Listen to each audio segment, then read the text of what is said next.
ដីមានន័យពេងពេងឆ្លើយឆ្លងសំដីនួនល្អងអែមជាងទាំងខ្មុំ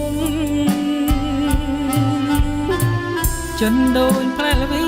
ចិនឆ្លីស្នេហ៍ខ្ញុំលងភាពក្រមុំស្មានថាស្នេហ៍ពិតសំដីពីរោះជឿស្មងទាំងកាយឲ្យលើប្រែខ្លាយជាលវិញជូចត់ពោលពីងបែបលហែមងវលួងចិត្តឲ្យខ្ញុំអាណិតសន្តោសប្រណី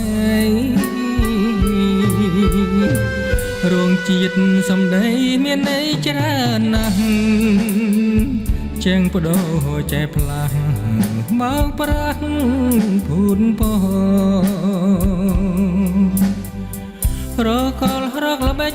លងលំបាញ់ចោចិត្តមិននឹងណោព្រមានគឺថ្មី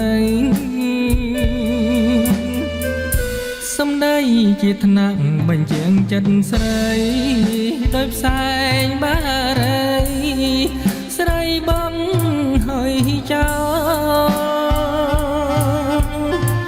រសាត់ណាត់ដែរត្រសាត់តែលតោស្នេហ៍ដូចស្រមោសូមគុំជួបយល់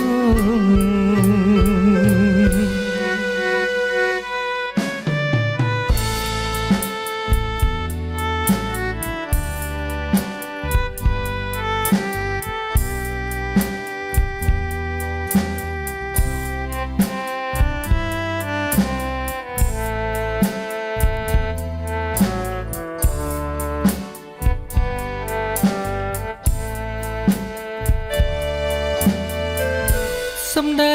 មានន័យពេងពេងឆ្លើយឆ្លងសំដីនួនល្អងអែមជាងទាំងខ្មុំចិនដូចផ្លែល្វីចិនឆ្លីស្នេហ៍ខ្ញុំលងភាពក្រមុំស្មានថាស្នេហ៍ពិត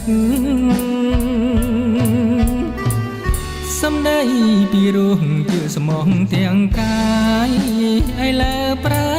ខ្លាយជាលវីជូចត់ពោលពីងបែបលហែមមកវលួងចិត្តឲ្យខ្ញុំអាណិតសន្តោសប្រណី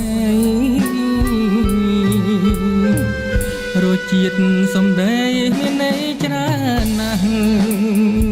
ចេងបដោចែផ្លាស់បើប្រាស់ភូតផោរកលរកល្បិចលងលំបាញ់ចោចិត្តមិននឹងណោព្រមានគឺថ្មីសំដីជាថ្នាក់បញ្ជាងចិនស្រីដោយផ្សែងបារីស្រីបងហើយចោរសាត់ណាស់ដែរត្រសាត់តែលតោស្នេហ៍ដូចស្រមោលសូមគុំជួបយល់